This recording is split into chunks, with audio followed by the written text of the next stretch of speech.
السلام عليكم ورحمة الله. السلام عليكم ورحمة الله.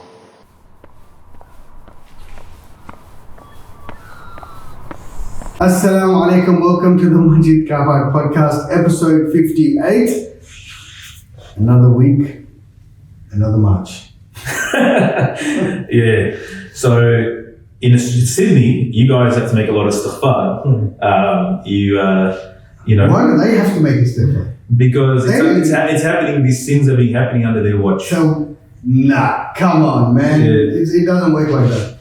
Yeah, it's that time of the year, unfortunately, again, and we have to sort of just cringe and we have to frown, and yeah, and it's been put into everybody's faces. It's not like you're doing it an extreme one already. Switch off the news then. Yes. No, that's what I'm saying. No, like the other day I got a delivery from Amazon and just covered in rainbow tape. Maybe they're just happy. Huh? They just want to make your day. Oh yeah, it's like a place called Sesame Street. Like they want just do colours and randomly just send me rainbow themed packages. Maybe they run out of other tech, because only tech left. Anyway, moving right along. Yeah. Moving right along. How's your week been, gentlemen? Irfan, talk to me. So, walaikum salam wa rahmatullahi wa barakatuh. Alhamdulillah, I just become a mate this week. You become a what? Mate. Mate. Aussie. Oh, congratulations. Yes. Citizen. Australian citizenship. You are welcome to the dark side. I love it when I hear people getting Australian citizenship. So now what do you identify as? Muslim Australian Kenyan or Muslim Kenyan Australian? Kenyan Australian. Yeah, Kenyan Australian maybe. Or Memon. Muslim Memon. Muslim Memon. Muslim Memon Kenyan Australian or Muslim Australian Memon Kenyan? Muslim Kenyan Australian. Did you make an oath of allegiance to the King Charles? No, I think it was, this time around it was to the Australian people. Yeah, nice. So they changed it. Yeah, It used to be to the Queen, isn't it? Yeah, but Once upon a time. do you know how long did you have to wait for? for the ceremony. So I think To get your citizenship. So I applied a year back. So Did you do the test? yes, I had to do the test. We had to do the test. Bro, Did you most- pass? Alhamdulillah. Did you get a result for it, or Yeah, we get a result for it. what test? What's the test? It's about the question. Most Aussies don't know the answers to these questions. Yeah. Is it like English test, or that's a different thing? No, it's a thing about Australian history, its values. An example of a question. Example of the question: what is Australia's nature? The national flower. What's the What Australian? is the national? What's the national flower? Yeah, golden water. Golden what? Yeah. Okay. I didn't know. I mean, I sort of. I knew it was one of the flowers. How do you not know that? The golden what? There's so many Australian But flowers. this is what I'm saying. Most Aussies would not pass this Yeah, test. golden. There's a golden wattle masjid somewhere in Werribee, I think, out in the west. In I know Melbourne. there's the Virgin Mary Masjid. No, there's near there somewhere. How did There's they come up another. with that name? Maryam, Virgin. like in Arab, from the Arabic. Yeah. Ah, okay. Yeah. Yeah, another question was like, what are the two animals on the Australia's national emblem? Let's go, man. That's easy. Kangaroo and emu. Yeah. Alright, Yeah. And both you can eat. It's the only country in the world where the people that on your coat of arms is animals that the Australians eat as well. Is that right? Yeah. No other country eats their coat of arms, apparently. So You gotta love it. But this, That's just so Aussie, isn't it? practical. so they've changed this time around. Like I think so for the past 2 years, well, they have put 5 questions in which out of the 20, those 5 you must get them right. Okay, well, do you remember what they are? So this This is about interesting. yeah, it's about the rule of law, rule of Okay, good. association is that no one is above the law. Because nobody in Australia breaks the law. Yeah, Yeah. be police anyway. There's no one steals here. The ones that are citizens already, Yeah. the ones that have been here for 10 generations, none of them steal, none of them break, they follow the rule of law. No. You know you're being very sarcastic. Yeah. This is to weed out a lot of stuff. And it's How not. does it weed out anything to ask the person that don't be a criminal? I think it's just to bring to someone's attention. Anyway, it's that you're aware of it. All right, Yeah. yep. You're aware of the rule of law. Yep. Yeah, rule of association, and then there's a question about Rule of association. yeah that you can belong to political Okay. party and Yep. it's very democracy and all that stuff. And then there was a question Stupid about having relationships with a minor, no matter if she has Wow. consent. Yeah, there's a question about that. That's okay. Maybe from some certain cultures, people are coming here. Yeah, so Okay. they even if she has consent, you can't do anything. Yeah, So that's questions they put. it's illegal, but the law. They No, that question was just for you, bro. And then the law of equality, that it's a fair go, Australian. Yep, okay. But Is it a fair go? nah, I don't think so. Do you think it's a fair go? It's not. Are the rich getting richer and the There's poor too many struggling? examples of that. I think that's the ideal. That's not the reality. Yeah. From whatever we experience in our life so far, it's probably much better than our parents Yeah. and our. It's a lot better than our parents, what we grew up with. It's much better now. Even what we grew up with. Yeah, Now, like in terms of equality and access and all these things have changed a lot in the last 20, 30 years. yeah. So it's So you've got to give it that. But I think but you start to see it with brothers we've dealt with who start to sort of penetrate the upper echelons. Those Yeah. that's still ruled by The the glass whole- ceiling. Yeah, there is a glass ceiling for the Browns, and they. Anyone that's not white. Yeah, and so there is because the people that are running there, they're from that other generation. And we're talking about old money here, generational. Yeah. That's been passed down over the last 150, 200 years. Yeah. So this is not even just. So there's like you might be able to get you work in a call center, you might be managing a call center, you might work in factories. All these are fine. But you can even be a millionaire, Yeah. and that glass ceiling will still hit you when you go to certain clubs or. I'm not talking the top echelon society. I'm talking about just penetrating upper management of a big company. No, that's a little bit. that's- Even there, there's barriers. Yes, Yeah. there is. Well, speaking of which, this is quite interesting. I read an article the other day. You're talking about barriers. And sorry to cut you off, but Go for it. just Let it regarding that barrier, I think we shouldn't be surprised. I think we might. That's just human nature. We might not like it, but people, birds of a feather flock together. It's a naturalistic I thing. I don't think brown people do that. to We other learned brown last week people. about men. They all stick together and they Yeah, but scratch each brown other. people don't do that to other brown people. What do you mean? Okay, I'll give you an example. This is like, I read this the other day. This guy in India's within the Hindu culture is very hierarchical in terms of caste system. Yeah, Yeah, Dalits at the bottom. it's caste. It's not hierarchical. Yeah, Dalits at the bottom, Brahmins at the top. Yeah. Yes. I think Dalits not even at the bottom. They're out. Yeah. So this They're untouchables. They're, Yeah, they're out. They're not even on the level of. Okay, so Yeah. this guy who runs, I think, one of the courier companies. He's actually a senior manager there. Mm. They didn't know who it was. He got an email from someone saying, because a lot of Indians were being hired, not to hire the untouchables. In Australia. In Australia for senior positions. So the Victorian Australian Human Rights Commission is looking into this because the caste system is being brought over You know where it's worst? by Indians within corporate culture. You know where it's worst? Where? Silicon Valley. I was reading something about this about last week about the caste system because think about it. Google and the head of Google and head of all this Yeah. stuff, they are actually Indians, right? So they have brought it into. It's well known in Silicon Valley. Wow. Yeah, the Brahman, they're at the top, and these are the. But this is what I'm saying, and that's now trying to be brought over into Australia. So some of these questions are very valid when it comes to a citizenship test. However, they're not being followed. And here, apparently emails are going around, there's like this unofficial thing to bring that system over here and keep it going. So this guy, this untouchable from India now, makes a point of looking into it. And he talks about, I can't remember his name, sounds like an amazing guy. He talks about his experiences within Australia, and I'm reading this and I was just like, these guys are the next Muslims. Yeah, and the thing about a lot of Dalits in India become Muslim. Yeah, Because I can go into a mosque and I can stand with anybody, stand next to anyone. anyone and pray like a normal Muslim. Many, not a Yeah, huge amount. hundreds, And that's, thousands. the thing is that if you are a Brahmin, you're at the top, you're got better connections, more wealth. It's like a caste system. Why would you change it? Or we're talking about the glass ceiling. It's like it's a more ugly version of it, right?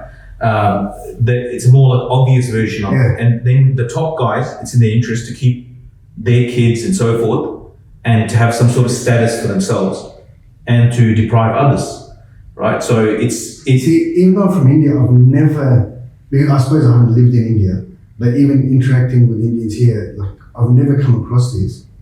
But now there's a massive wave of migration from India.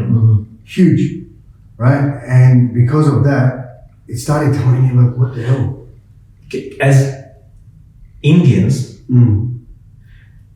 is like they got that idol, you know, that the Brahman, they're like the top of the idol from Ram, whatever. I don't know, one of their idols. Like that's how they get, and the soldiers, then the soldier class from the shoulders, and then the ones from the stomach. I don't know. Like they've got this like idol. Basically, they projected the idol onto society. So the top is the Brahman, that's a priestly class. So that's a top. But that idol is the white man above that. Because the way South Asians are, they worship white people. You know, generally, like the way they look up to them so much, they suck up to them so much, they want to be them like so much. That's so controversial. No, but I'm saying, within themselves, they're like that. That means, how do they look at Muslims? How do they look at Arabs? How do they look at Muslims, like Chinese, for example? They're not even part of the caste system. This abuse is only kept for their own people because they actually make sure they do zulm on the Dalits. They'll rape and get away with it. It's like very common. Yes. You know, and the court system will treat it. What about Muslims? So then if you think about it, Muslims are not part of your caste system. So that means are they put in the category of Dalits? They're like lowlifes, according to them? I don't know. Yeah, exactly. They're not even Hindus, right? So then where do they fit in? Well, that's why there's so many problems in And that's why like the Sikhs, when they were protesting against Melbourne. They want What's that land? Khalistan. Huh? Khalistan. Yeah, they got shafted by Pakistanis and Indians. But if anyone can do it, the Sikhs can do it. Yeah, Stand up to them, If anyone can do it, the Sikhs. One thing you got to give the Sikhs, and take my hat off to them, they work very hard and they're very focused. And they're united. And they're united. Teamwork. And you know what? And in Australia, and they do all they truck work drive hard. compared to everybody else. Every level of society, they work hard. No, but generally when it comes to like trading jobs, They're when it comes to Indians, yes. they're able to work hard. They work hard. They don't just sit back and expect it to come. They will work hard. And how many? You want factory of workers the most. Yeah. If you want, So a hard-working guy, they're going to get ahead. that's right. If you want someone that's really hardworking and someone that you know is going to be there, is going to do his thing, who are you going to hire? Like realistically. Yeah, and they got a fight in them, historical grudge, and they got that fight in their thing to give it to the Indian IT guy. Technician. Well, look at the farmers' revolt. Who was, I suppose, at the forefront of that? It was these Sikh farmers. Because it's a bread basket. And they understood, no, this is not right. And so now we're going to draw. But they went through a lot of pain. Yeah. And those protesters. In those protests, the extreme cold, the extreme heat. But it came their way already, right? Yeah, it did, but for how long? So if anyone can get this thing done, it's them. Yeah. But again, that's a pretty big ask to say to a country, right, we're going to be on our own. It's like Ukraine right now. Anyway, welcome to the Australian citizenship. Welcome to Australia. Thank you. Yeah. You know how some people have to wait. You got to wait 3 years and all that stuff, right? Yeah. So because I came through spousal visa, so mine was a bit. You know when we first came to Australia, He's a mail order. right? When we first came here, I remember we came in '83. You land here. 3 months later, we had our citizenship on Australia Day. Oh well. We came in September of '83. Yeah. January '84. I still remember that day. It's so weird. Such a long time ago. '84, Whyalla. So we're talking about country town. You can imagine Australia Day, what it was like, right? In the middle of the whole town. We're in the paper and everything. I still remember. There must have been a curiosity. No, why are we still Indian doctors and engineers? Oh, is it real? Yeah. Okay, that's why. fine. Indian doctors. I thought you were the one that opened the floodgates of the Brahman caste system. You brought the caste system. Welcome and follow me. They must be desperate to give it in 3 months, huh? No, that wasn't that. Back then, there was Australian population wasn't like what it was today. Yeah, it was very. Very small. They were desperate. Right? And the guys that were coming from overseas were the educated people. Yeah. Even when you got sponsorship visa, it was the people that had education that came over. Not like right now. Right? Yeah. And I remember when we first came over, if you meet an Indian, no matter what background, what religion, whatever, you'd be like, wow, this guy is like from India. Now it's just like, dime a dozen. You know, the funny thing It's too many of it. You know, the funny thing is, Taking over our country. you know, I have a lot of Indian mates. and they all came through a cookery, cookery. And Yeah. and the other day I was asking him, who cooks at home? It's like, I don't cook. I don't know how to cook. It's like, what about the course you did? What about the course you did? To get a PR, a permanent residency in Australia. See, if I See, by rule of law, you have to report that down. You study rule of law, you're like, this is a hypothetical, right? You're talking about hypothetical. No, but you might have met somebody like this. No, I'm serious. I'm trying to give you an out, and you're giving me the whole thing. Then goes the citizenship. Now, Yeah. if I could do it all over again, not if, like it was written, whatever, I would do cookery. I would have loved to be a chef. I love cooking. One of the brothers here, I think he didn't study it. He studied accounting, but then he worked in a restaurant, Indian restaurant. No, I And wouldn't. he goes, he's cooking. He's like his father's a barrister. You know this guy, but his father's a barrister, like he's a big shot in Pakistan. And this guy worked in an Indian restaurant, and he was working at the tandoor, making bread. And just think about, There's some on the concept oven. point of view. Yeah. This is like, and he had burns on his hand. And you know what he did? He went to the estate where his father lives. The family lives, and they're well off. He asked the guy that does the tandoor in the local quarter bakery. He goes, let me do it. And he went in, and the whole neighborhood came to watch him. Like he's a rich kid. The rich kids come from Australia. And he's sitting in the tandoor, and he apparently was really good. Like he was like a talk of the town. Yeah, but I love cooking. I love cooking. If I would love to have my own restaurant, not Indian, but fine dining. I put one little like Gordon Ramsay style. Yeah, Gordon Ramsay style. And you know what? My mouth would be probably filthier than him though. Yeah. Just like we had the iftar lettuce place, the lettuce and Oh, bro, don't even go there. What was it? Was it iftar, was it? No, And we were like upset after it. We were expecting something. let's not go there. There was a lot going on there. Yeah. We were like, thought that was the entree, like we're waiting for the main meal. Curry and rice. Huh? You know, waiting for I curry can't and remember rice. what it was, but it was a very disappointing iftar. I think we've like I blocked it out of my memory, like, This Ramadan, just to this protect Ramadan our friendship. Make up for it. This Ramadan, I'm going to make up for it, inshallah. Yeah, I think we blocked it out. I'm going to do a The trauma. There's a trauma block there. we really thought it was an entree, and then we were like, okay, the main meal is coming. No, that was a crazy day for me. But Ramadan's. this Ramadan, I'm going to do fine dining. We're going to get one anchovy with plum sauce on top. That'll be the first course. Nouveau cuisine, that's what they used to call it. Those little servings. You know the funny part is, there are some restaurants in the world now that are winning Michelin stars for their Indian food, but for their take on things like dal. Right? There's only so many ways you can cook dal, right? Wow. But it's just because I don't know what they've added to it. Just put a little dot in the middle when they serve it or something like that. Like, and the way it's marketed is it's a throwback to grandma style dal from the village. And you go in and for a bit of dal you pay like $500. Thank you. Yeah, that's crazy. That's one of the type of restaurant I love. Yeah. There's one of the I restaurants. charge you double if you came in. There's one restaurant I went to, I think in the West. So there's a meal which is very spicy. So they, the tagline they have, if you finish this, we will grant you Indian citizenship. So if you finish this plate, this plate of dish, we will grant you Indian citizenship. But it's way hot.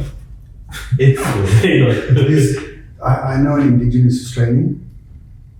The amount of chili this guy eats freaks me out. I'll eat a normal meal, and for me, it's like my mouth's on. I can't take too much chili on fire. This guy grabs chili off trees, red chili, like hot green chilies off trees, and just munches on. And he's a little bloke. I'm just like, bro, you're not normal, man. Yeah, break your stomach, man. No, this guy's not normal. It's crazy. Anyway, that's. Speaking of citizenships, what about our sister? What's her name? Raquel. What's her full name? Raquel. The American. Saraswati. See, all this stuff. Rachel. Good old Rach. All these. Now, we're going to explain who this was before you go on. Firstly, she's in the article they called it the other Rachel.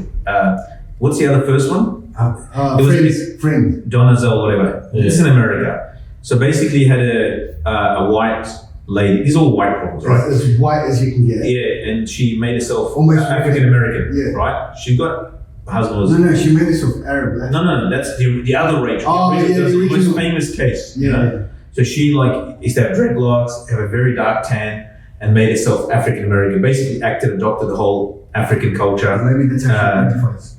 Nowadays, you'd say that's how she She identified as an African American. That's what she said, right? Just turn the power on there. Just quickly. Sorry, just realised. It's on. No, the power button, the socket, yeah. What's that plugged into? The camera.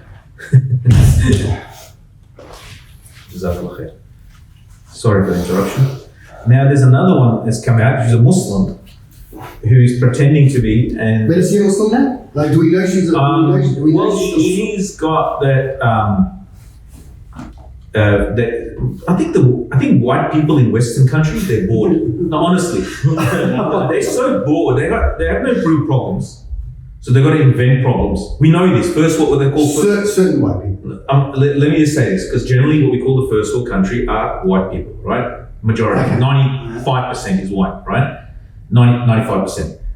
They've conquered the world. They've colonized everybody. They've done everything. They brought samples from all over the world to their country. Like, Bro, what do you need for? everyone's allowed to come in. They're bored. Like, we've been brought into this country. Like, I think they're bored. The last 50 years, they've been really bored. They had a sexual revolution. They got over that quickly. They got bored after that. All right, let everybody come in. We need to have all the different flavors and whatever. All right, they came in. They got bored of that. All right, men can marry men and women can marry women. All right, they got bored of that. We need to do trans. Dave Chappelle talks about this. What does he say? Right, if it's about trans rights and black rights. Trans people did in 10 years what African Americans have been trying to do in 150. Yeah, so the thing is that, like, I think they're bored. They've done everything, and everything's been done. Everything's been sung about. Everything's been protested about. Everyone can do whatever they want. Mm-hmm. The marriage institution is destroyed. Everything's been done. Wars are boring a little bit as well. Now they brought the Ukraine war. Yeah. You know, that's They didn't bring it. Putin brought it on. well, it's something now exciting. That's the way they talk about it in the news and the way they build up the heroes and so forth. All right, I think they're bored. Like, I think they're bored of this world, and so they need to do something else. So these white ladies, honestly, it's not an African American lady that's doing it. She has to adopt the persona. One tries to become a black person. You can't, like, she's trying to become a black person. She actually literally is becoming trying to be a black person. Pretend to be a black person, right? I identify with black people. Yeah, but by that argument, you can say, well, that's what she identifies as. So she basically is doing blackface. Yeah, no, but she's not, because that's what she identifies as. So in today's colors her face dark. In today's society, like to do so. in today's society, that's what she identifies. So we're back to that. You have People to identifying as respect cats. Right? That's Speaking of which, that's the next. It's happening in Melbourne schools. yeah. And we talked about this before. That's one thing. Second thing, this other Muslim sister, I guess, hijabi, but she's like pro-LGBT. She supposedly became Muslim. She's been projecting and She identified as Arab Latin. at one point, and also identified as an Indian. Yeah, so Did she? Saraswati. Yeah. Oh, yeah. I mean, the Brahmins will be happy with this. That's the pinnacle, right? Like, that's the pinnacle for them, is a white person wanting to be Indian, you know? And I mean, I'm from the subcontinent as well, so, you know, make fun of this. But there's heaps. I am allowed to make fun of There's this. heaps of that. They've gone the hippie trail through India, Pakistan, Afghanistan. Yeah, they're bored. It's still going. They're bored. People are trying to get out of these countries to survive, and these guys want to go there and feel mystic. And seriously, they went. Why did they start leaving the West and going on the hippie trail? My father traveled in reverse. Like, he went to Medina University in the 60s to study. So the way he travelled was before the wars, and there's like 10 wars in those countries now. So he took a bus 20 days from Pakistan through Afghanistan, Iran, went to Turkey, Iraq, Kuwait, Iran, all these countries he came through, and then Syria, I think, as well. Bro, that's unbelievable. Yeah, 20 days it took him to get to Medina Munawwara. Mashallah. You can't do that anymore. There's like 10 wars now happening in between. Yeah, there's no way. So, but that was a time where you can go whole, you can travel all the way to Europe. We know somebody. Him and his father traveled all the way from England to Pakistan, drove when he's a child with his father. You know him, Pakistani, from England. I won't mention his name, so it's Okay, tell me later. yeah. I'm trying to think. So he drove with his father from England to Pakistan. Is this this person lives in England? In Melbourne. You know him. When I mention to you later, inshallah. Anyway, the point being, that's how easy it was to travel. And these guys used to come and they used to smoke pot on the way, get spiritual, apparently. But they used to go through Afghanistan, they used to come to Pakistan, India. It's not halal, right? It's not halal. And they used to do this thing and look for the Beatles did it, and they made it famous. They did that. They had their time But they got ripped off. by who, the guru? Yeah, they got ripped off bad. Oh, really? Read up about it. Yeah, well, they're not real, right? They're fake gurus, you know. So it's not haq. So of course you're gonna, the guy is I gonna would just. love to be an Indian guru. Uh, I think I'll be so good at it. Mike Myers, I think it was Mike Myers. He did that guru. There's a movie show that he made about it. No, there's a movie about it where this guy was a fake guru. Yeah. And he had all these followers in the US. Oh yes, I've seen it. Well, what's it called? It's a documentary. It's a documentary. Documentary. And then, so this guru, just to say, he goes into this random, I can't remember the name of it, this random, just look it up, you'll see it, fake guru in the US. Right, goes into this guy's house Yeah. in the middle of the Midwest or whatever. Now, this is what he does. Because this guy's trying to reconcile his life, this white guy. He gets him to make a shrine. One side he's got a photo of Osama bin Laden. The other side he's got a photo of Obama. And the guy, the guru says to the guy, this is your yin and yang, your dark side and your light side. That's trying to be at peace with each other. Bro, this guy laps it all up. And he actually has a shrine. You just make anything up. It's so As long as you can put a sentence together, the interesting it's thing is, semi-spiritual. through this documentary, you can see this guy who's the fake guru who started off to make the documentary as a laugh. He got so close to his followers that when he came out to them, like we had a long beard, without a beard, and all these different things, the inner conflict. Mm. And some of his followers were like, others just didn't want to bargain. We have that in our tradition as well. We have the fake Sufi sheikhs. There's real sheikh Sufis. Yeah, Real ones, that real ulama and pious people, salihin. Like, And you got the we got the fake ones. Like you. And you got the fake ones, the dodgy ones, and they are there to take people's money. And it happens now, and it happens historically. Like there's I've heard of Sufi sheikhs saying, pay me this much money, I'll pray your salats for you, and you don't have to pay salat from today onwards. Well, yeah, I've heard of ones that have, because I have 7 souls, and 6 are praying in front of the Kaba, and 1 here I don't pray. Whoa. So he doesn't pray. That's it. Like there's some weird. There's weird. These Babas, like especially in our part of the world, Yeah. and they exist throughout the Middle East and from Morocco. It exists everywhere. I mean, of course, charlatans were going to be there, going to take advantage of people's money. There's an example of if I remember correctly, Aurangzeb Alamgir, the Emperor of India, rahmatullah alayhi. So they have someone in the court. This guy used to try to come in different disguises to, like he was like the jester, or he used to to amuse the king. So he used to come in different disguises. But Aurangzeb, if I remember, it was Aurangzeb. He used to always discover him. Like he knew, no, you can't trick me. He used to wear different disguises and try to. Then one day he pretended to be like a sheikh, and because I think Aurangzeb was very pious. So he visited all the mashayikh, like these awliya and side pious people. So he had like a little group of students, like murids, people, the simple people that listen. And so he went there and he said, I don't, get away from me, you've destroyed yourself in dunya and you're trying to bring all your filth and wealth and so forth. Because Aurangzeb promised him, I'll give you such amount of gold if you can trick me. And then he goes, he's a real deal. Because he's projected power, money, everything. So he wanted to be even more. And anyway, after some time, he came back to him. He said, give me my money. He said, what are you talking about? He goes, I was that fake guy. And he said, why didn't you take the money I offered you there? He said, I was in the image of a pious person. If I took the money, I would bring all the pious people into disrepute in the world. So even he had a conscience, like. And there's an example of one that he used, a fake one. He was like, sometimes you can learn things in books. We learn stuff in books. We can put an act on.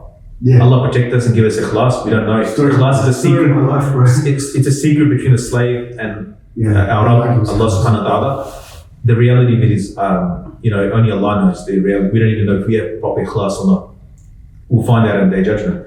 But this guy was he was a fake, we call fake peer, a sheikh, fake murshid.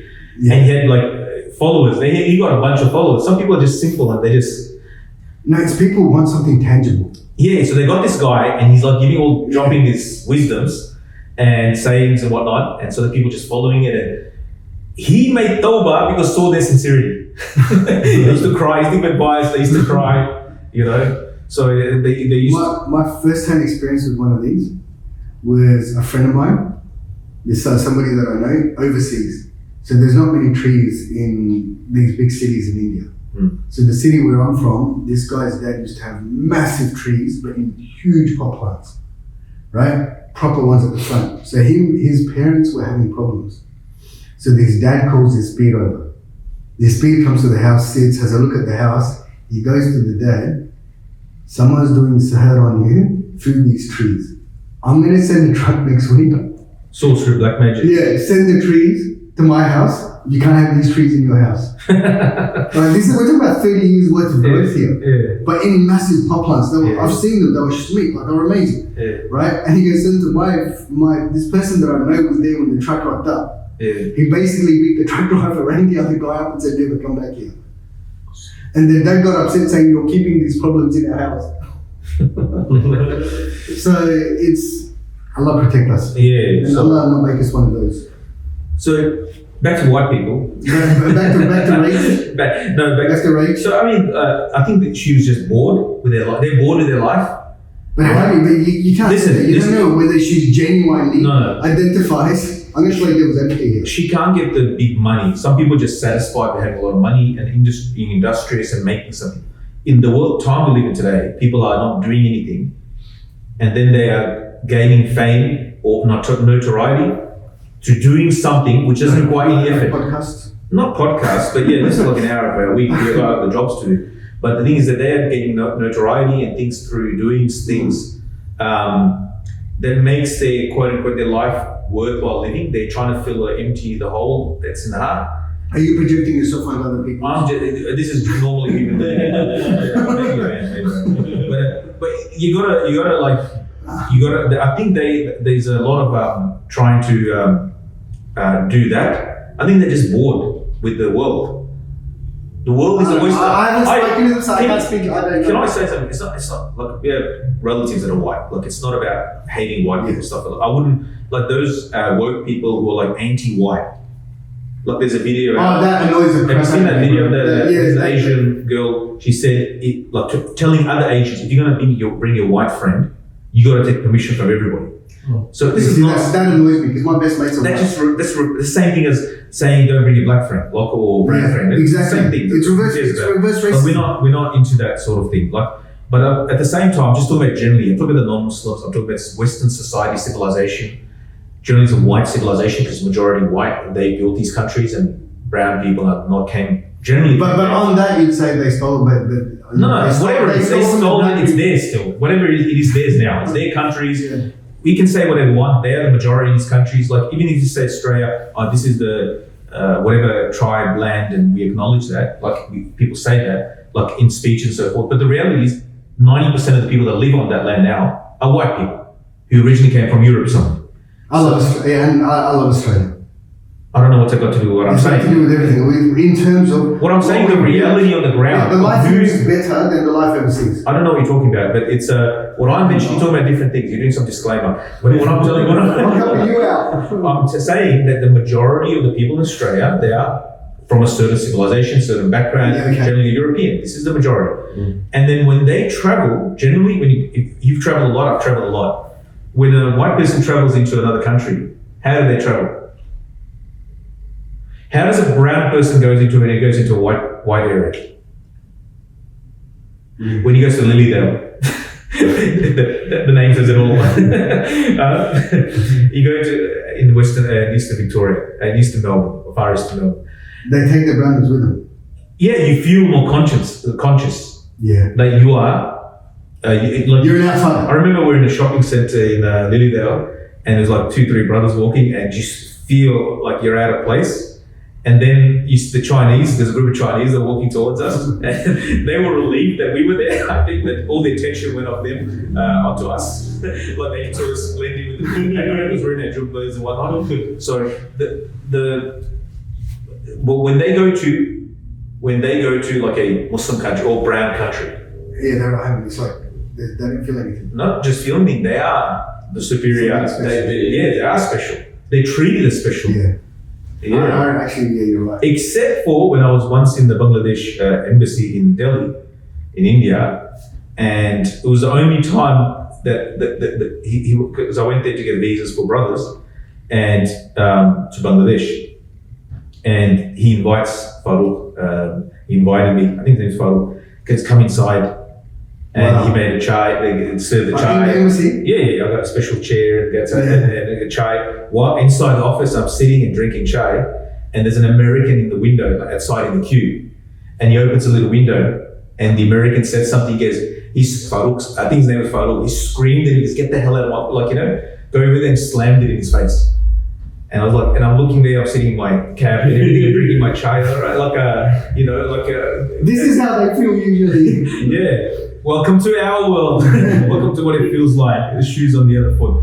But I was just watching, and the Bangladeshis, and then their visa, their rule is, it was so, at that time, I don't know now, whatever you're going to charge a Bangladeshi to come to the US or UK, whichever country, we will charge you the same amount. That's their fees. So for like, some countries are free because they don't charge Bangladeshis anything for their visa, right? So they charge, there's no visa charge. If you're going to give a visa-free entry or free visa, a stamp on entry, we will do the same. We'll reciprocate that. It's a very interesting rule. And if you're going to charge us $200 to apply, you also have to, the Americans, Australians, I remember, had to pay like $200, $150 like that. That's actually a really good rule. Yeah, it's not fair. You want to charge us and treat like that, we're going to treat you the same. But do you think with this whole conversation, I'm just thinking about it, that we have got, we're having the conversation about whiteness and this and that and privileges, things like that, that the next generation after us, which are now adults, they don't feel this way. Are we projecting our 90s upbringing maybe onto society? I think we are. Yeah, I think times have changed. Because we're a different age. We're a different age group. Yeah. And now this whole conversation we've just had is projecting our 90s or 2000 whatever experiences onto this conversation. Whereas if we had a millennial or someone in their 20s here, they'd be like, I never felt like that. No, because these guys stick up for their rights. These guys actually go, no, we've got just as much right as anyone else. Because they haven't copped as much racism. Racism or as much discrimination. They're probably because of the changes. So they're like, what are you guys talking about? It's not like that. We're like, this is how it is. That's something to think about. Yeah, I think, but also I think a lot of this conversation we are projecting our 90s onto it. Yeah, maybe, and then also, but having lived a little bit longer, you also have a perspective as well. That white people are bored. White people are bored. I'm serious. I'm not talking about that. I'm talking about the whole, like what you said about race. the racism, all these different things. Like that's from 20 years ago. We came here when there was literally you could count on two hands the amount of anyone that's not white in the town.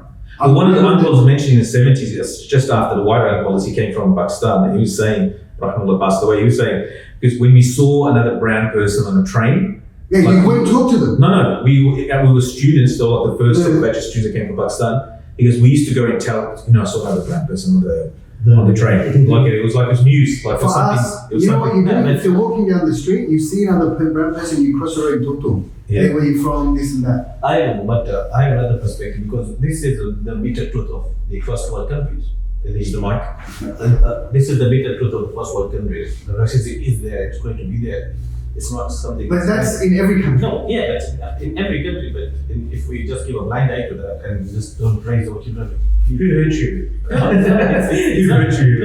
It's another perspective. You can't raise your children saying that you not be yes, they will stand for their rights, but they're going to. I mean, it's not to the degree that we faced, or not to the degree that our fathers faced, but to a certain degree they're going to face that. Something will be there, but what I'm saying is our take on it is I think is vastly different Yeah, definitely. to the next generation's take on it. Yeah, 100%. The guys that grew up in the 2000s, That's and then the guys that are growing up in the 2010s or the 2020s. yeah, that's going to be That's something to think about. So, like. are we colouring our opinions? Well, we are. That's human nature. I mean, taking along with that, you see, as a father of a student in Islamic school, we received a survey to make about the Labour government trying to make a bill for the Islamic schools. What's the bill? So it's like you can now all the private schools are allowed to employ to do not discriminate any transgender, any religion when employing teachers or staff. See, look. If it was private schools, I don't have a problem with it. But if it's religious schools, whether it's Christian schools, Jewish schools, Muslim schools, I have a problem with that because the school is trying to say, okay, we're Muslim, we're Christian, we're Jewish. This is what we believe in, and this is what we stand for. The problem is that you're taking government money. And I was reading some of the comments, I think that the Age, one of the articles, like just different people talking. And one of the issues is that you're taking government money, right? As a private school. As a private school, and then you're not going to follow the laws of Australia, which is that in Australia, you're not allowed to discriminate based on gender, all those issues. So race, gender, etc. Right? No, I'm saying, look, that's what they're saying. So, like, since you are taking money, like I mentioned this in last week, the other day, that you have now a couple of options, especially in Victoria. I think in most states, in all states, maybe it's all Labor governments, state governments as well, and also the federal government. Except for New South Wales. And they are pushing a very hard agenda of these sort of values, which are contrary to any of the people of the book, and also it's contrary to the teachings of Islam, definitely. So it's sort of been shoved down the throat. They created this consultative process. Yeah. It's not a vote. It's not a survey. Yeah. It's a qualitative. They say it on the first page. It's a qualitative process where it's sampled and everyone's standing around. They think it's like a vote. I get it. It's good to give your opinion of the haq, of the right thing. Yeah, but isn't it a foregone conclusion? Yeah, it's just to make you feel part of it. Like I was at one Muslim school. They had a parent meeting. And in this meeting, they basically, you can tell that the meeting, I was analyzing it they've already decided there was a certain issue. They've already decided what they want to do. They just created a process to make you feel part of it, and everyone gives their opinion, get it off his chest. Get everyone's buying. Huh? So you have everyone's buying. Yeah, you made them feel like you listen to them, but you've already decided what you're going to do anyway. But so this is what this process is. This process is to bring everybody. They don't want any opposition, or they want to get the steam out of all the opposition, right? The people that might object to this party, Labor Party, which is very pro, the Greens and Labor are very extremely pro this stuff, and they'll keep going. It's not going to stop. Yeah. It's not going to stop at what's happening now. This will keep going. It's going to keep. It's like human beings are like that by nature. When I mentioned last time that once they go down a certain track, it's no limit. They keep going and going further deeper into it. So, but what you're saying, are you saying by this, if you don't take government funding, you don't have to do this? It's not necessarily, but the situation is that there are no other options. You got four options. No, but you as a school organization. Sorry, you find what you're saying? No, but you discriminate. Yeah, but if you look at the other side, I mean, in Australia, you're allowed to follow any religion. It's a secular country, but you're allowed to follow any religion. I mean, you're free to follow your religion. So if I choose to follow Islam, I've just done the citizenship test. I know this. Yes. So someone else chose to follow Christianity. I mean, he is free to do so. He's free to follow his values of culture. I mean, and if that comes to his child's education, I mean, I feel he should be free. I mean, allowed to do so. Right? So on Friday, Juma, I mentioned that you got basically four options as an organization, but this is not about individuals, it's about organizations. Yes. And our organization like to have values that are contrary to the laws of the country. Like in the sense of that you can discriminate, not hire somebody, fire somebody that promotes values that are against your religion, your values, your personal values. So that's where the thing comes from. This is about money, jobs, government grants. So on that tape, would the Liberal government, Labor government, Greens government are not going to allow someone into their party that has beliefs contrary to what the party stands for. Yeah, we saw that with Jeremy Corbyn in the UK. So this is the same thing. What they did to him, his own party, what they started, they're undermining him. That's what I'm saying. So how it's double standards. Yeah, it is. Of course, it is. Complete and utter double standards. You're not Yeah. going to have, like, if someone went to the Labour Party and said, "Look, I stand for this, this, this, and this. This is what I believe in." They're going to say you don't sign up to the same values that we have, Yeah, so we can't accept you.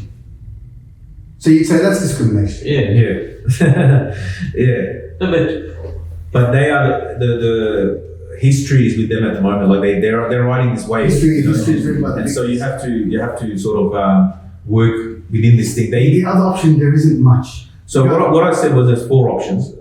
Number 1, you as an organization discriminate. You follow Islam, take the priority of Islam, and ignore the dictates of the government. You will discriminate, fire people. Yeah, but then you're going to get sued. Then you're going to shut down. there's going to be consequences. There's legal consequences of that. You'll have to deal with that, whether you're ready for that or not. Number 1. Number 2 is it's specifically about a very sensitive area, which is the tarbiyah of your kids, the training of your kids and the mindset of your kids, right? So it's that onus falls on the parents. The second option is the government. You can't do pseudo school. If you run a school, you have to take government money. So you can't do a school without money, right? But this is the natural. But this is the way system. I'm not sure even you can get out of that. So if your issue is those people that were commenting in these articles, What about community schools? they still take money from government. Do they? Private school, they all take money from government. So the thing is that what if you say I'm going to discriminate, but I'm not taking you government. I'm going to run the school syllabus, everything. I'm going to register, but I'm not going to take. I don't even know if that's possible. That's the third option is you just homeschool your kids, pull them out of the system at some point. Yeah. All right, this is not working, and we're going to pull the kids out. And I think that's where Muslims have to be ready. All right, I'm going to send my kids to school. If one of these people comes into school and they want to wave their flag and so forth in the school, all the Muslim parents said we're pulling our kids out. Now there's an issue that's been created. So much noise. Nobody's going to dare to go to a Islamic school. First, they're going to cop it from parents in the sense of the parents are going to tolerate it, right? Sack this person. We don't want this person in the school. Definitely, 100%. Somebody try that publicly. But people will try that, whether it's a Muslim school, whether it's a Christian school. People will do it with religious schools. You have to have a back, be ready for the fight. In order to get like air coverage. That's more likely what's going to happen. And That's what's going to happen. That's more likely what's going to happen. Yeah, they're going to be. Let's prove a the point. pressure, Let's show. the protest Yes. is going to make their life hell. They're going to make their life hell. Yes. Inshallah. The other option. No, I'm saying the other side. What? So people are going to go into a Muslim school or a Christian school and say, I applied, but they didn't let me in because I was this way or that way. And then through that, you're going to get a lot of media coverage that this school was discrimination, this is da-da-da. It's going to go the other way, not the. I think we have to get a thick skin and just be ready for that. Those No, times. but you see, And the last, let me just finish that and do homeschooling. And the final option is just send your kids overseas.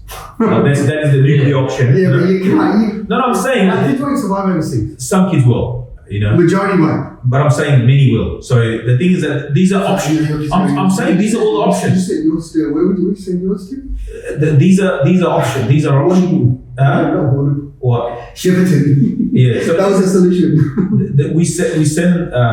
That's the options. If people have sent their kids overseas, they become Hafiz al-Quran, ulama, etc. They studied overseas. These are real people send their kids to Indonesia, Indonesians, Somalis, Somalia. So they've done these things. People send their kids to Kenya, and they succeeded. And I've seen it in my eyes. So those options do exist. Yes. So what I'm saying is these are all the options on the table. But I think the biggest one for the Islamic schools is that they will have to fight if they they will have to fight. I think we maybe Is that a community reason? but they have to be. They have no choice. No, but it's not You cannot about that. compromise. They have to be different. They have to be very.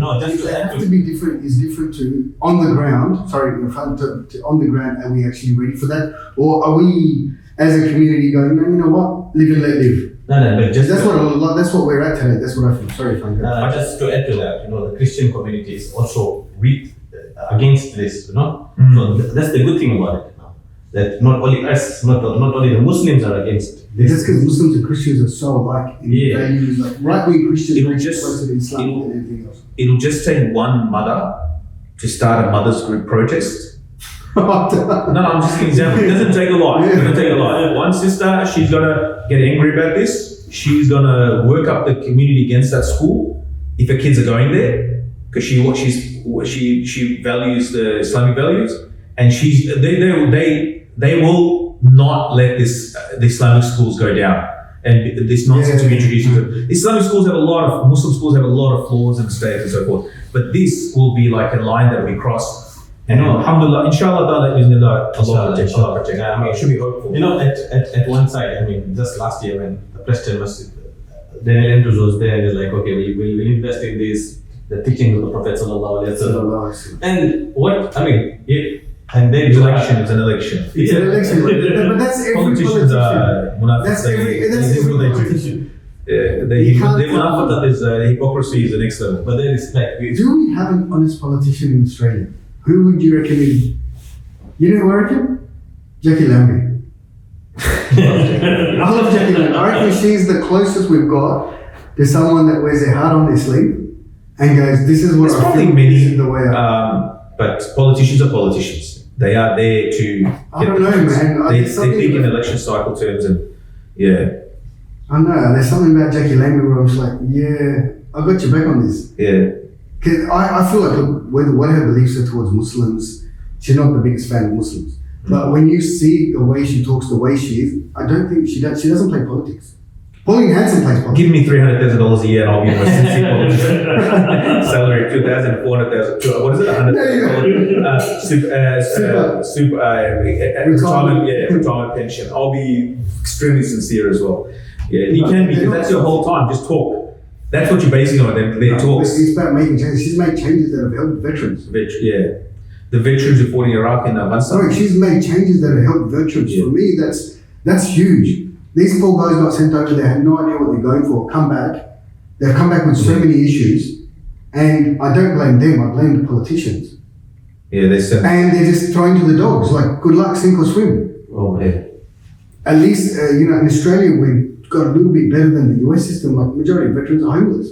Yeah. Because they can't go back and assimilate back into society from everything they've seen. So they end up on the streets.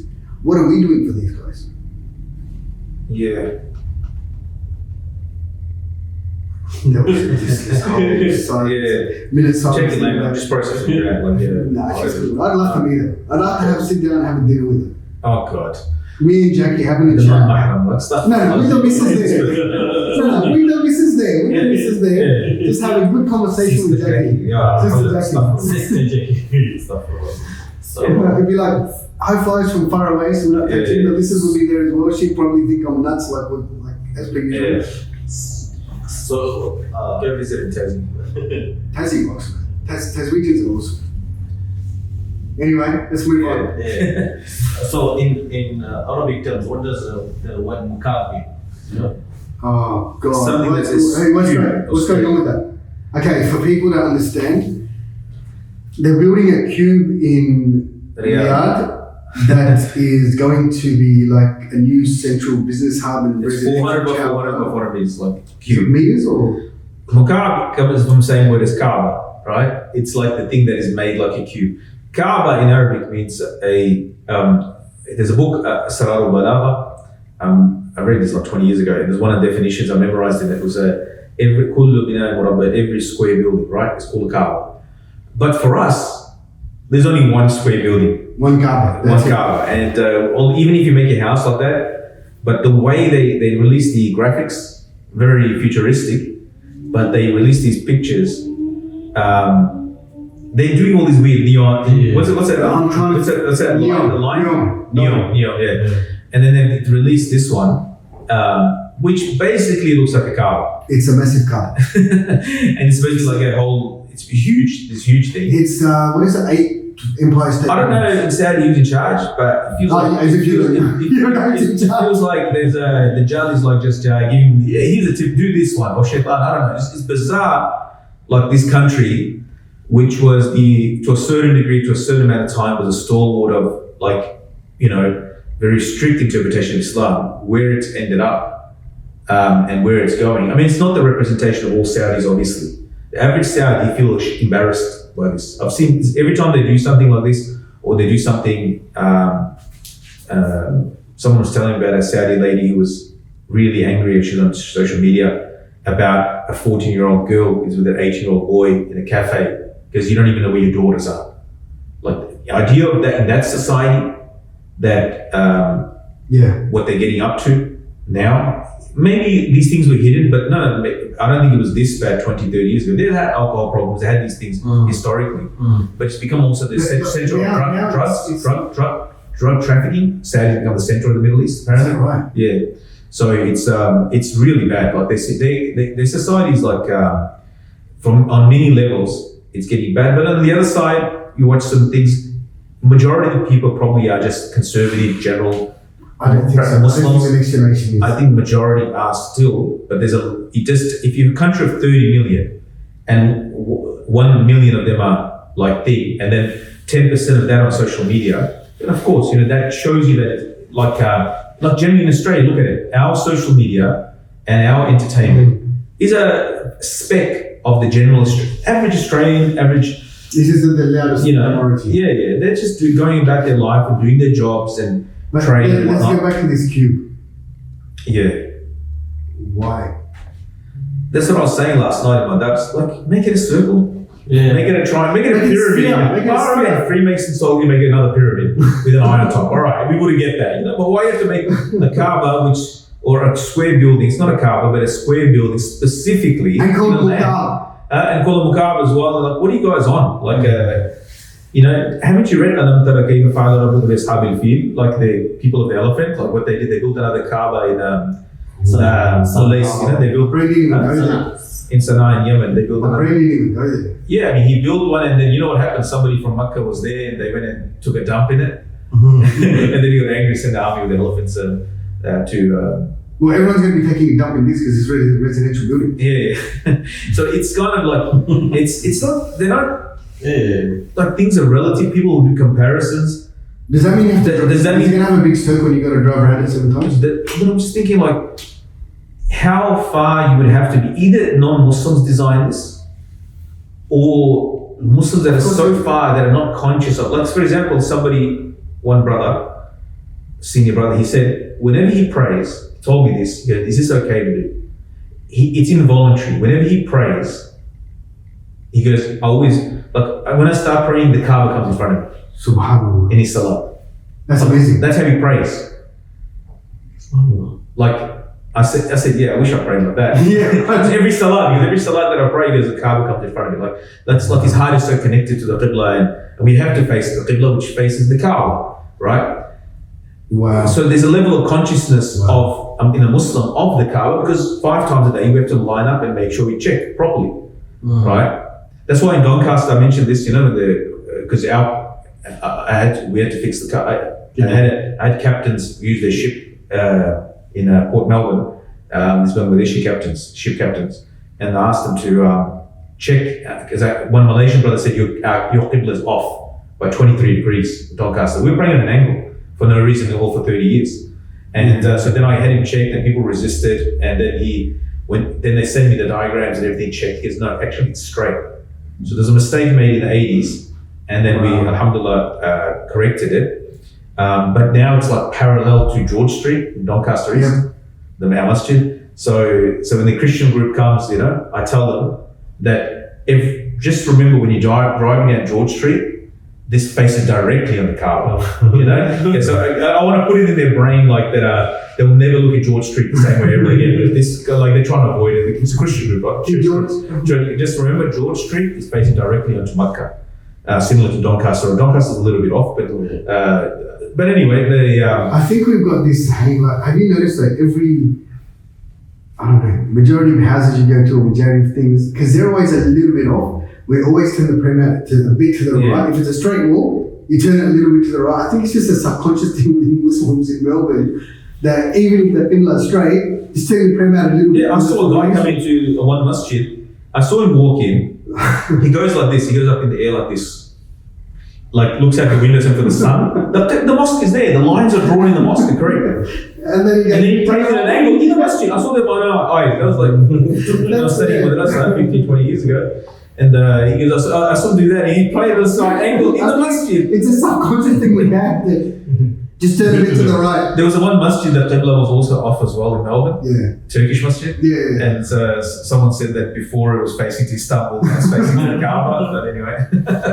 No, but my thing is, I mean, we have sheikhs there, we have scholars there, we have people. I mean, why haven't they spoken? I mean, You can't speak against the state. If it's something coming from the state, you can't criticize it. You'll end up in jail. Those ulama have criticized or said anything. Imams of the Haram. What's his name? Sheikh Talib. He's they're in the house arrest or in jail. Any alim that is vocal and speaks the truth or critiques the ruler. Even I went to one of the other Gulf countries. I gave a khutbah, Jummah khutbah. Before I gave a khutbah, a MP3 recorder was put on. That's 13, 14 years ago. MP3 recorders put. This will go to the Ministry of Interior. wow. Right? You gave me a list of things you're not allowed to talk about. You're not allowed to talk about the Amir, his right to the Amir. You know, a list is given to you before you speak. And now we go back to my point of God, I love Australia. So whatever you want, wherever you want. Not necessarily. There's limits on as well because you're going to go through certain platforms, and if you go through platforms, they can demonetize you. They can cancel you. Now you're talking about social media. I'm talking about Yeah, I know, but I'm saying the street you can say whatever you want, but you're not going to be arrested for it. But if you're projecting and you are having impact on society, Exhibit A, Andrew Tate, who's actually becoming, weirdly enough, he's becoming more popular. Is he? Yeah. How? He hasn't released any content. It's not that the content's just recycling Is that and right? people doing clips and so forth. Apparently, there's an article I read the other day that's becoming more influential while he's arrested. Oh, he was right that they are going after him. So yeah, anyway, that's a separate. Let's not go into that again. But the Mukaab. Yeah. You know, one is a spiritual, the spiritual symbol, and then the other one, the Mukaab, is a totally opposite thing, Ultra capitalistic, just materialism. Entertainment and The district. That reminds me. Bored. People that are bored. It's not just white people that are bored. People with a lot of petrol are also bored as well. They're so bored. No, they're bored. Like this is so. Maybe my critique earlier is wrong of white people. It's people that they have so many resources and they get bored with it. So there's only so much caviar you can eat. There's so much truffles you can do. There's so many paintings you can buy and look at a painting that for $1 billion you bought a painting. How much you can look at that guy? 500. 500 million, sorry. I mean, 750,000 Australian dollars, isn't it? Million Australian dollars. Think what you can do for that money for the Muslims. Or for anyone. For homeless people, for orphans. For anything. But instead, you bought a painting of Jesus, which is not even, because Leonardo da Vinci never met Jesus, so he doesn't know what he looks like. That's his mental image. But it's not even guaranteed that it's Leonardo's painting. And that's another thing. and he keeps it on a ship, on a boat. Yeah. I mean, it's this conversation reminds me. So sorry. I think they got everything. They're going around in $500 million yachts. I mean, that even tells you something. Yeah. So they're bored out of their minds. Like white people are bored. You're just jealous because you got $500 million. No, I'm not jealous. There's no jealousy of a $500 million yacht. No, it's not something that it doesn't mean anything. Yeah. They are bored out of their minds. And they have to now burn all this money, and they're going to be asked about it by Allah subhanahu wa ta'ala Day of Judgment. Because there's Muslims in refugee camp. While they're there, you're talking about Mukaab and talking about New York. Like what the hell's wrong with you people? Like you have no sensitivity to Muslims, the Ummah, Islam. The Kaba is not on your radar. That means these people are not praying Salah. They don't see like a little bit of sensitivity. We don't know if they're praying Salah. No, I don't believe these people. That's what I'm saying. It's either coming out of the brain of a kafir or it's coming out of someone who's not connected to deen to the point of he cannot make the obvious correlation that even the most lowest level of us as Muslims make the correlation straight away. That's why we're talking about it. That's why you're raising it. Yes. Like the average Muslim, what the hell? Like, when they look at it, what the hell? Like, are you guys all right? Like, even the average Muslim doesn't know anything. But are you all right? Like, this reminds me of, I was in Cooper. We were camping in this underground campground. So this lady, she on a mountain, because everyone lives underground there. So we built this campground. There was 3 old blokes. Each of them had their 4-wheel drive, solar panels, like proper kitchen set up, and they were just going bush. Right. So these 3 old guys, and I walked in and I was walking. I think I was going to the toilet or something, and they had a few beers. Like, mate, how you going, fellas? Because mate. You're Muslim, yeah? I'm like, yeah, I am. So we started talking about Islam and this and that. And one of them was like, what's this Mecca, Saudi Arabia thing? You guys go to that black dice, right? I call it the Kaba, and then the other one has this great idea, and he's like, I think he was from, what's the weed capital of Australia? I don't know. Is there one? Are you serious? It's not Nimba. It's is it Nimba? That's the country music capital. Oh, anyway, there's one town. No, that's Tamworth. Tamworth. No, so it is Nimba, yeah. So he's from one. I think he was from there. He's like, listen, if I built one of those things, I shouldn't or should? The music capital. Okay. Yeah. Right. And he's like, if I built one of those things in my town, do you reckon all the Muslims will come? Right? The other one's like, don't be an idiot. He goes, they've got this thing about their prophet was there, and this conversation I was listening was hilarious, but it feels like this bloke. It's like, I'm going to build the Kaba. He goes, you reckon they'll come if they build something like so? I'm like, mate, they're not going to come. You're going to waste your money. somebody from Makkah will go there. Right. You know, things are going out for me out of hand there. I mean, I saw a recent video where in Medina, Masjid Nabawi, 3 women without hijab and white came in. Oh yeah, I saw that. I saw it. Yeah, because like, Tourists. how did they end up? Because they're not alone. I mean, No, they are. They are. They come right up to Masjid Nabawi. wow. Yeah, in the courtyard. There's there's tour buses, and I thought they were alone. I mentioned this before. That I thought- last I thought year when I they were- went in the marketplace, in the fish market, we were there, and then this like a white, I think it's American lady, like hair's all out and whatnot, like blonde hair, she's all out. Yeah. It's so weird. Like, see, It stands out like a dog. she's got her. She's doing a video Yeah. vlogging, whatever. And she comes there and they sit and they just film their food a little bit and they leave the food. They hardly ate anything.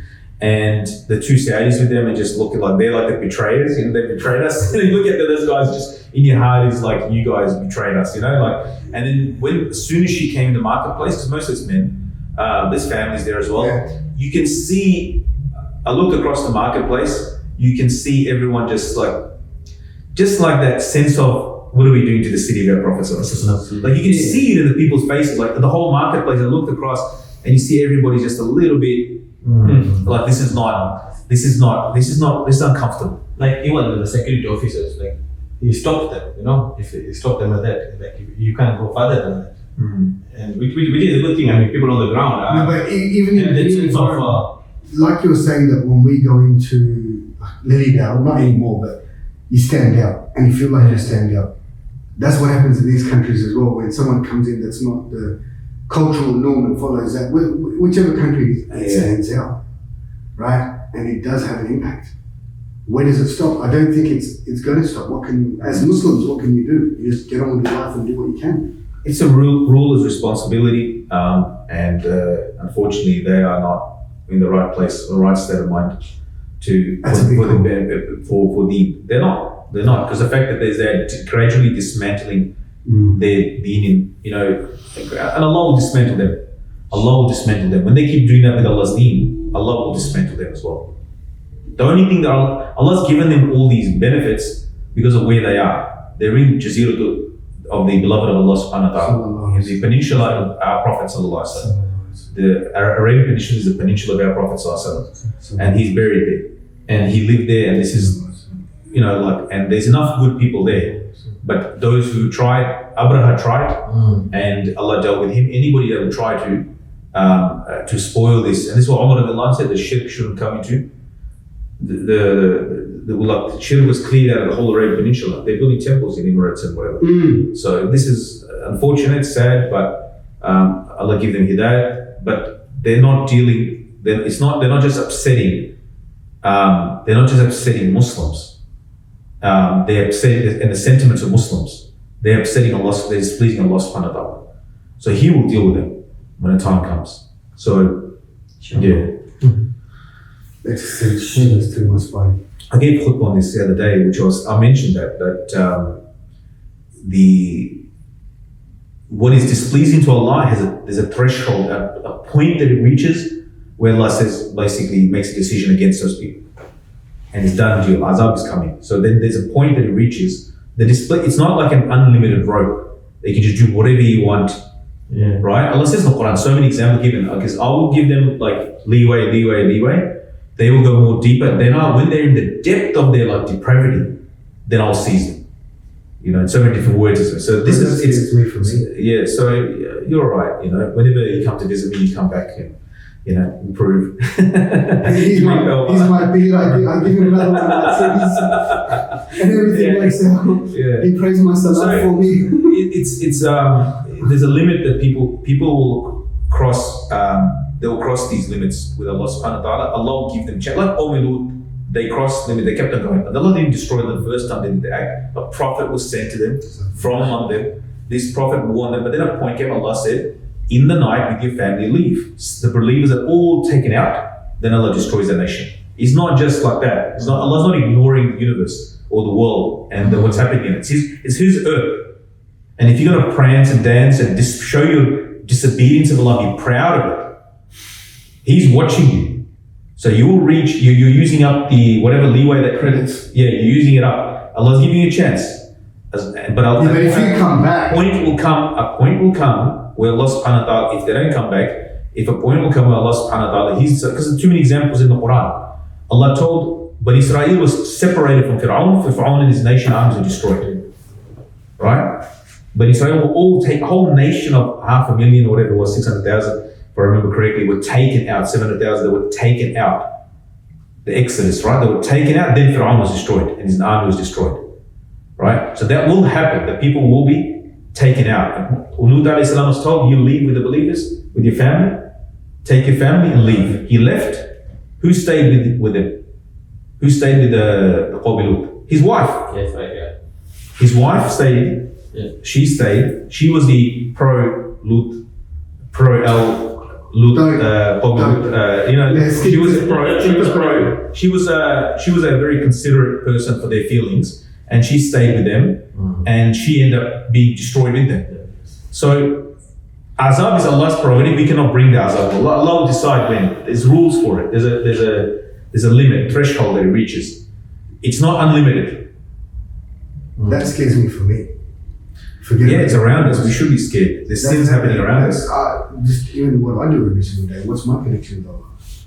Sins are happening around us, and people are proud of displaying it.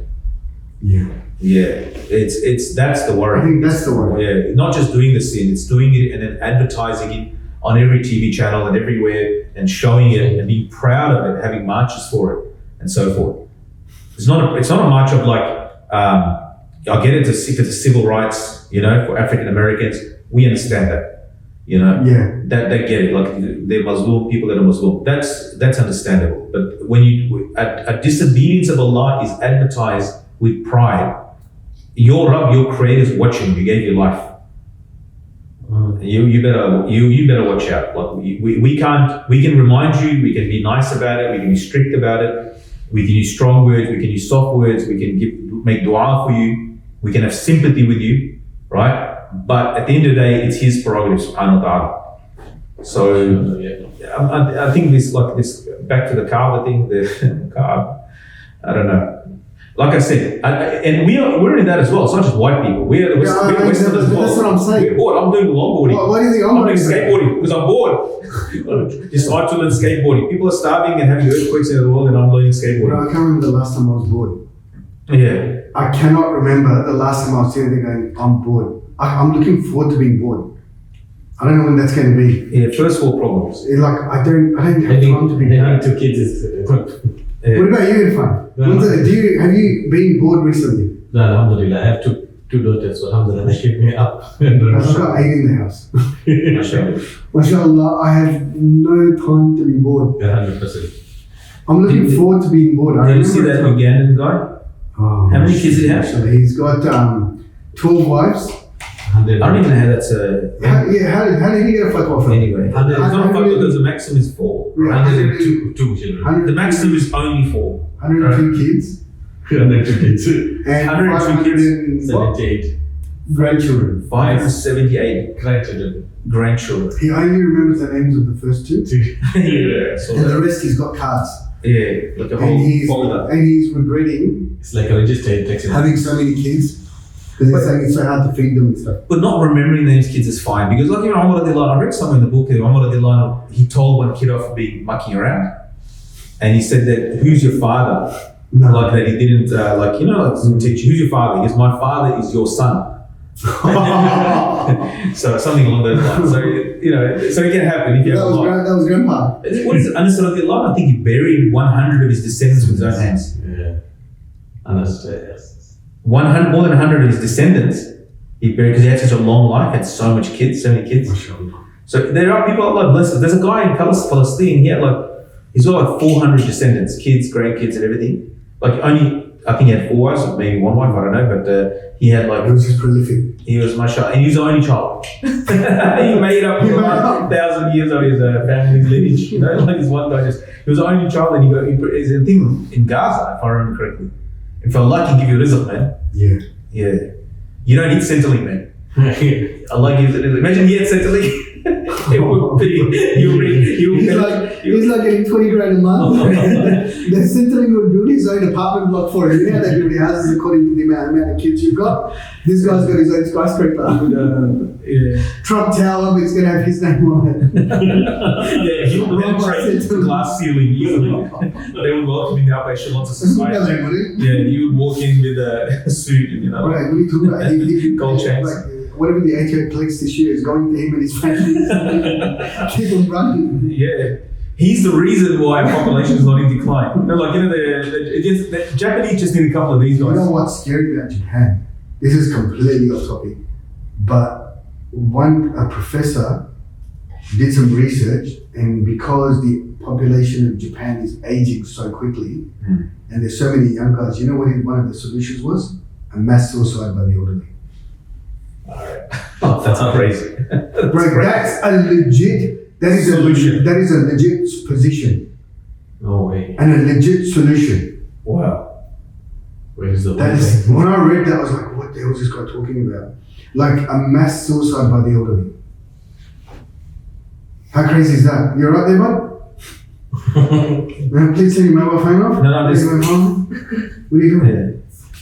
That's like just engineering. That's not humanity. Like they're just engineering a solution. Where do you stop? That's disgusting. That's like how did this even enter this guy's head? Mass suicide. Oh, Yeah. Where's the world going to? By the elderly. By the people that lead your country. You've been paying tax for 50 years. You build the country, you build the infrastructure, you build the factories, you work in the factories, That's nuts. you brought us up, you gave us this amazing life, but you're a burden on us. Astaghfirullah. Where does it stop? Yeah. It's about it's capitalism, right? So it's capitalism. I think we should go back to our Ugandan mate. He's just like, yeah, let's keep going. Yeah. Well, 480 grandkids now. Imagine how many great grandchildren he's going to have. If he lives long enough. He's his own country. Yeah. He's young. He doesn't look old. Yeah, he's not relative. He doesn't look No, he's not. He's not that old. Yeah. I think if he wants competition, he has to go to India or China. You know? No, not even India. No, I don't. No one in India. No one can agree with that. In Pakistan, there was a whole campaign, and Pakistan has a lot of kids, but there was a whole campaign in the middle, upper middle class. 2 kids is just the normal. They used to say this campaign, "Do bache achhe." Oh, really? 2 kids are good. Then she had 3 kids. She had a third. Oh. They said, "Kuch bache achhe." And there's some kids are good. Something like Allah. Someone else will tell me that. But that's what I'm saying. Like, I don't know. This bloke is doing all right. The replacement age for a population is 2.1. So you need to have, for every couple, you need to have 2.1 kids. So if every couple had 3 Is kids, that generally more? there's a formula. Yeah, it's a formula. So if you go under that, if you go for every 2 So you're gonna have 2 kids and there's all these other someone has 2 kids contingencies. and- Somebody dies in a car, people Yeah. die, and all that sort of stuff. So disabilities, etc. So if you take 2.1 kids per couple, so basically they have 3 kids per couple. You're right. Then you're generally you're in a safe, like as a society, Japan's going to have, it's basically reached a threshold, and now it's going to it's a population It's a collapse. decline, yeah. It's actually declining. China as well, the last 2 years, its population has declined, first time in its history, in 60 years or something like that. So it's actually going down as well. So they got a problem. They're the next one on the block. And they did something, they engineered the 1-child policy for so long. Now they've changed it to 2-child policy. Because they're trying to arrest them. People are But the thing is that you're dealing with a new millennial generation, a new generation that's what do you call it? They're not interested in family. They're not They're not interested interested in kids. Yeah. And it's too expensive for them. They see it as something Exactly. that's too expensive. The baby boomers stuffed up this generation with their property and their negative gearing and all that. That's crazy. They stuffed everybody around. So now everybody is the next generation says stuff you. You know, like you used to walk into a job and get a job in the 70s. Just walk in without any experience and they'll give you a job. Now, like with all the qualifications and the gig economy and all that, like people can't survive. So But now everyone just wants to be an influencer. Yeah. Or on YouTube. Yeah. Or in a podcast. even chefs and imams are now just doing podcasts. Doing podcast, If I remember very well, there's this couple, white couple. They named their child after the famous Indian dish, pakora. No, man. Pakora, Pakora. The daughter, isn't it? Yeah, but how to say it's called pakora? Pakora. That's a beautiful name. Pakora. Because they can't say that. If you know what a pakora is, it's like a Indian donut, Pakistani Indian It's donut. not a donut. Oh my God. Savory donut that's all It's fished up. not a donut. What is the place of donut? It's a fried dough, you know? And then, like, yeah, it's not even how it's like damper, Indian damper, but with onions in it. You can make it. There you go. Try to explain damper to people now. People know what damper is. Not everybody knows what damper is. It's a bread you cook in a pot. No, it's a bread you cook out bush. It's very easy to cook. But it's cooked in a pot, in a fireplace. Yeah, that's right. Just whatever. Yeah. It's bread. It's not, it's nothing like It's closer than a donut. Donut is fried flour. It's savory donut. It's pakora. A donut's got a hole in it. It doesn't matter shape. Don't worry shape. Of course Just it imagine matters. if you get the donut dough, instead of being sweet, it's savory. Put onions and some veggies in it and you deep fry it. That's what it is. No. It makes more sense than what you said. No.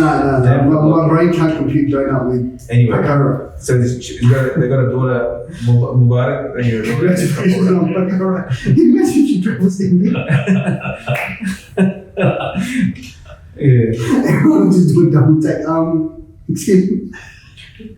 Yeah, my parents, they should be like, my parents were on the hippie trail. They were born. Alright, on that Is note, there anything else? I think we're done with that. Thank you for Oh, watching. there was one thing that said a UFC fighter the other day. It's a British UFC fighter, Dagestani guy, Muhammad Mukaab. Of course it was Dagestan. This was his tweet. He said they offered him, you know, this gambling. Have you seen this everywhere on podcasts? It's everywhere. Sports betting, Bus stops, everywhere. just gambling to the hill. Like, I don't know what's happening. Like, people, we're supposed to be inflation. There's a lot of money in it, that's why. There's a lot of money in it. People want to Yeah. get rich quick. But And it's an addiction. yeah, I get It's a that. halal addiction. And it's like putting you can bet on everything. Yeah, but it's a halal addiction, that's why. Halal. Legal addiction. No. let me re-choose my What are you on about?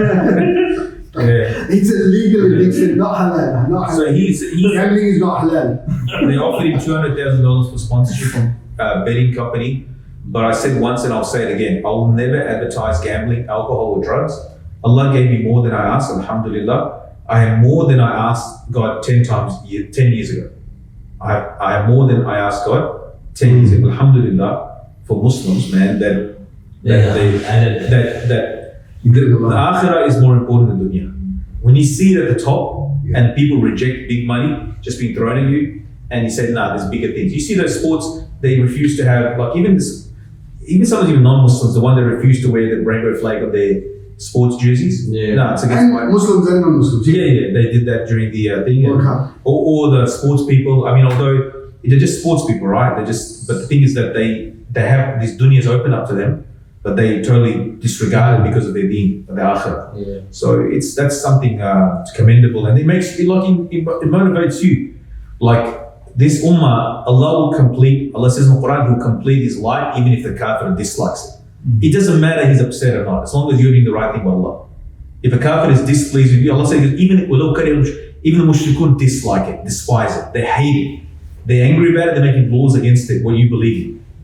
Because Allah subhanahu wa ta'ala, He'll complete His nur, He'll complete His light, He'll make things rich. As long as you stay on the straight and narrow and you do the right thing by Allah subhanahu wa ta'ala, Allah will take care of everything else. So what you're saying is if a gambling company comes and offers $1 million for this podcast, you're not going to think twice? If $1 billion are offered it, I will not take it. Bro, I'm gonna kill you. Who's gonna take you? Story. I'll take care of this guy. Alright, man. No. Like it's. I'm joking. Inshallah, Allah make us. But there's a akhirah is more important than the dunya. You know what is after death is much more important. That's when the dust will settle and everything will become clear. Here we have to fight against the apparent successes and failures. Who's winning? And Allah always sets up these stages. Join hire a hitman for you. That's what you're telling me. Yeah. So please, but subhanallah, like Allah subhanahu wa ta'ala, like it's like it's His deen, right? And if people are chipping away at it or trying to change us, like they're trying to kill you with 1,000 paper cuts. You know, they're trying to change you through these laws and this and that. 1,000 cuts. Yeah, that's what and 1,000 paper cuts and 1,000 comments. You know, but Allah subhanahu wa ta'ala, He's no one comments like. We get an odd comment, like the guy made a comment the other day. I don't understand what it was about. I think what he was trying to say was when you were talking about the amendments, about having a community.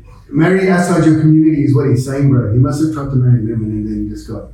Yeah, he hurt you, bro. We're here for you, bros. But what else? I think what he's trying to say was that we're not, as in the past, it's true, we're a very individualistic society.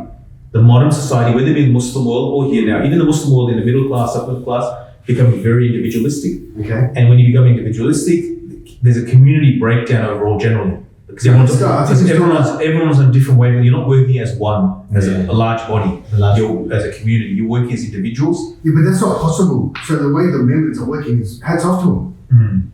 That's all I can say, because working as a full community, getting everyone on the same page is too hard.